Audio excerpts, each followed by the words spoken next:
페이스북이라는 SNS를 만든 목적이 처음부터 금융을 가장 중요하게 여기는 타겟으로 제작되었을 수 있습니다.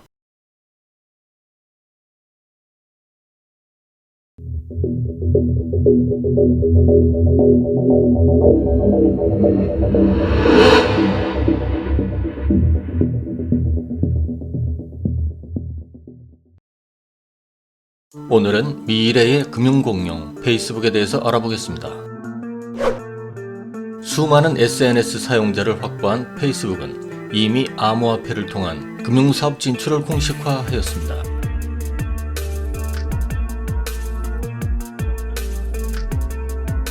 페이스북은 2004년 마크 저커버그가 설립한 대표적인 소셜 네트워크 서비스 기업입니다. 2020년 6월 기준으로 월실 사용자의 수는 약 27억 명에 이르며 현재 기업 가치는 1천억 달러 정도로 추산됩니다. 페이스북이 본격적으로 블록체인 기술에 뛰어든 것은 2017년 페이스북 메신저와 왓츠앱을 포함하는 메시징 상품 부분 부사장을 맡고 있던 데이비드 마커스가 코인베이스의 이사회에 합류하면서부터였고, 페이스북의 본격적인 금융사업 진출 움직임은 스마트 컨트랙트 시스템을 구축해 블록체인 기반 결제 시스템을 제공하는 스타트업 체인스페이스 인수에서부터 시작되었습니다. 체인스페이스는 이더리움과 다소 유사한 분산형 스마트 계약 시스템을 지원하는 플랫폼입니다. 체인스페이스는 유니버시티 컬리지 런던의 연구원들이 설립한 소규모 블록체인 스타트업 기업입니다. 체인스페이스는 블록체인 기술을 통해 결제 및 기타 서비스를 용이하게 할 수 있는 분산형 스마트 계약 시스템을 구축하고 있었습니다. 체인스페이스가 시작된 UCL은 AI 개발을 비롯한 컴퓨터 과학의 세계 최고의 실력을 가진 곳으로 익히 알려진 알파고를 개발한 딥마인드사가 창설된 곳입니다. 이처럼 AI 산업의 최고 기술을 가진 UCL과 파트너십을 가진 회사들은 페이스북을 비롯하여 구글, 아마존, 마이크로소프트, 애플 등이 있으며, UCL은 이들 공룡 기업들에게 수십억 파운드의 투자금을 유치받을 정도로 유능한 곳입니다. 페이스북이 인수한 체인스페이스의 목표는 본질적으로 비자와 같은 기존 금융기관보다 훨씬 느리게 작동하는 블록체인 기술의 문제점을 개선하고, 결제 외의 분야에도 블록체인과 탈중앙화 과정이 어떻게 적용될 수 있는지 연구하는 것이었습니다. 페이스북은 체인스페이스를 인수하여 블록체인의 단점을 극복하고, 이를 바탕으로 과거 금융의 문제점을 해결할 새로운 금융 시스템 구축을 준비하였습니다.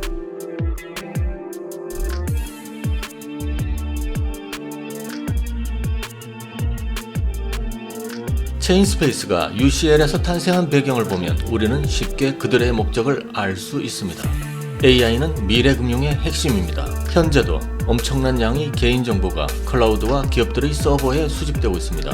미래의 금융은 수집된 데이터를 분석하여 개개인의 맞춤 금융상품을 만들어내는 것이고, 그것은 바로 AI의 영역입니다. 이것이 페이스북이 AI 연구에 집중하는 이유 중 하나일 것입니다. AI가 맞춤형 금융상품을 만들어내기 위해서는 개인의 정보가 필요한데, 누구보다 개인의 정보를 많이 가지고 있는 페이스북이라는 SNS 회사가 금융회사로 진화하는 과정은 이미 정해진 길이었을지 모릅니다. 이것은 여러 SNS, 유튜브, 트위터, 인스타그램 등이 생겨난 궁극의 목적일 수 있습니다. SNS를 만들어 놓으면 대중들은 많은 시간 그들의 플랫폼에서 정보를 공유하고 자신들의 관심사를 업로드합니다. 이 과정에서 얻어지는 수많은 데이터는 미래 산업의 중요한 자산이 됩니다. 그래서 ICT 공룡들이 많은 투자금을 UCL에 투자하고 있는 이유가 될 수 있으며, ICT 공룡들의 불법 도청, 불법 이메일 열람, 불법 정보 수집 의혹이 번번이 일어나는 이유이기도 합니다.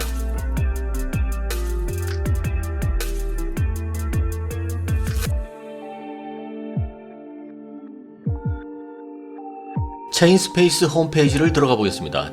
체인스페이스의 초기 투자자 4개 회사들 중 KR1과 에덴블럭은 디파이와 관련된 회사입니다. 먼저 KR1을 보시죠. 이 투자 회사의 소개란에는 분산형 플랫폼과 프로토콜을 지원할 많은 주요 블록체인 및 디파이 프로젝트에 대한 주목할 만한 최초의 투자자라고 표현되어 있습니다. KR1은 이미 디파이 세계의 팽창을 준비하고 있던 회사라고 볼 수 있습니다. 그러면 KR이 투자했던 목록을 보시죠.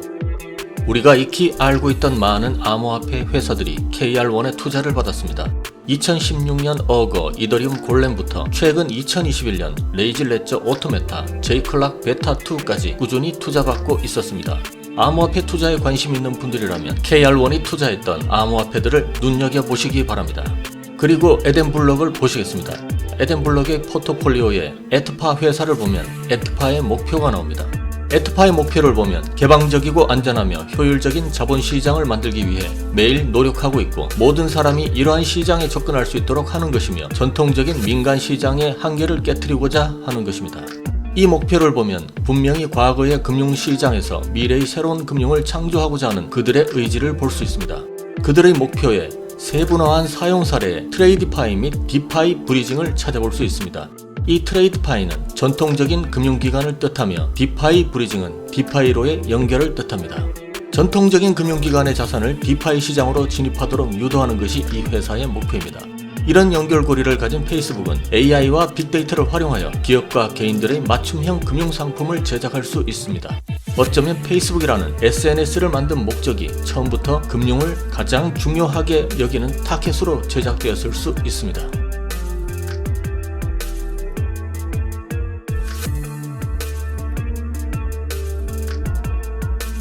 페이스북은 UCL에서 시작한 체인스페이스의 기술을 바탕으로 2019년 6월 본격적인 금융 플랫폼 진출을 알리는 리브라 프로젝트를 발표합니다.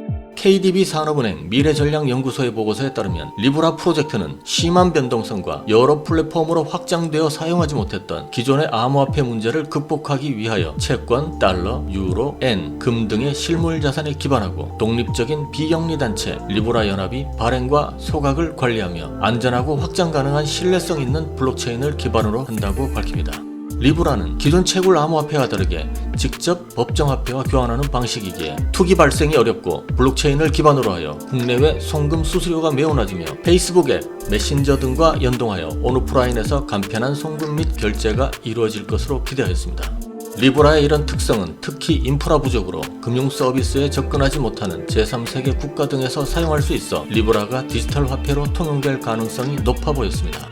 이것은 지구의 전체 성인 인구 중 17억 명에 달하는 인구가 은행 계좌와 신용카드를 발급받지 못해 일반적인 금융활동을 하지 못하는 문제를 해결할 수 있을 것으로 기대하며 리브라 프로젝트는 당당히 출범합니다.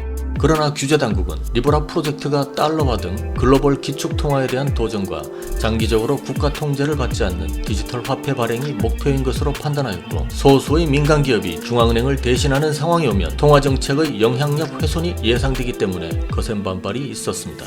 규제당국이 거세게 반대하자 이 프로젝트에 참가하기로 한 페이팔과 마스터카드, 비자, 이베이 등 리브라 주요 파트너사들이 이탈했고 글로벌에서 통용 가능한 간편한 형태의 화폐와 금융 인프라를 제공해 전 세계 모든 이들에게 금융의 자유를 주겠다던 리브라가 현실과 타협할 수밖에 없게 되었습니다. 리브라는 2019년 6월 리브라 연합 출범 후 1년 6개월 만에 규제 준수 의지와 프로젝트의 독립성 확보를 강조하며 DM이라는 새로운 이름을 달고 다시 출범합니다. 이렇게 스테이블 코인 발행에 의지를 불태우는 페이스북이 메신저 장악에 사활을 걸었던 숨은 의도와 메신저 시장의 장악이 미래 금융시장의 판도를 뒤흔들 수 있는 엄청난 의미를 2부에서 계속 다뤄보도록 하겠습니다.